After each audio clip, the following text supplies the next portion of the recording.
And it's something that it's a refrain you've returned to, is the weakness masquerading as strength of this administration that plays out in so many different ways.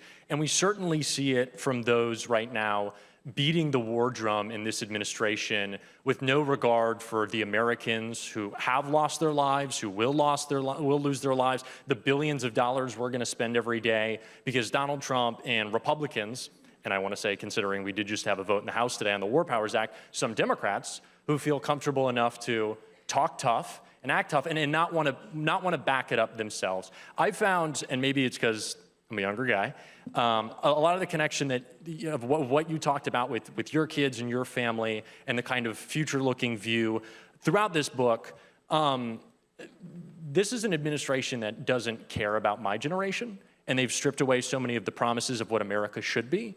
You talk a lot in the book about your kids. How do you think, there's so much to talk about when it comes to Donald Trump's illegal and unjustifiable war, but when you think just about your kids specifically and this cycle that we continue to see under Republican presidents, where does it take you? My 10-year-old had his birthday last week, Dutch.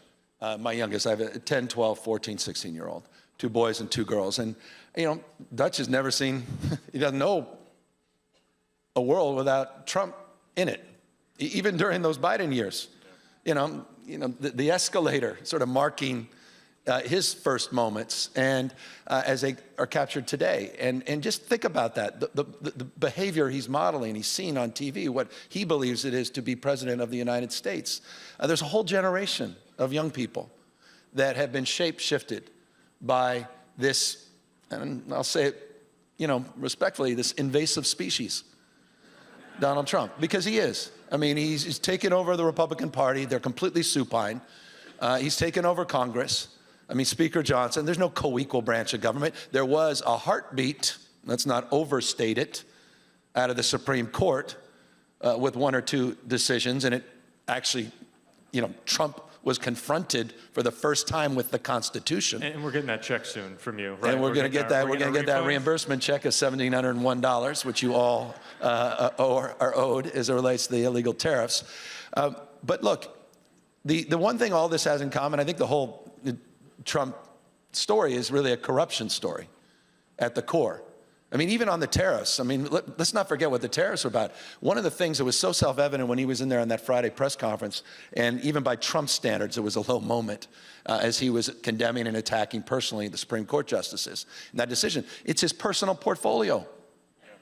I mean, he reduced by 26% the tariffs in Vietnam after he got the golf course deal. $1.5 billion deal, fast-tracked and approved. You saw the $2 billion, the Witkoff family, the Trump family, World Liberty Financial. And in return, the UAE got from you, without any consideration of national security, the American people, they got high-valued computer chips. It's a corruption story, the most corrupt administration in modern American history, perhaps in the history of this country. And it's not just the $400 million planes. It's across the spectrum, jaw-dropping. And I guess that's the great challenge we all have, because it relates to your question, sort of the meta, is, you know, this guy, it's flood the zone, just dominating the narrative. He's got a propaganda network 24/7, working full-time for him. And if you think I'm overstating it, just consider Laura Ingraham herself is a business partner with Donald Trump Jr. They started a SPAC together with, interesting, this guy Chamath, whose partner is the head of, well, runs the AI and crypto policy for the Trump administration.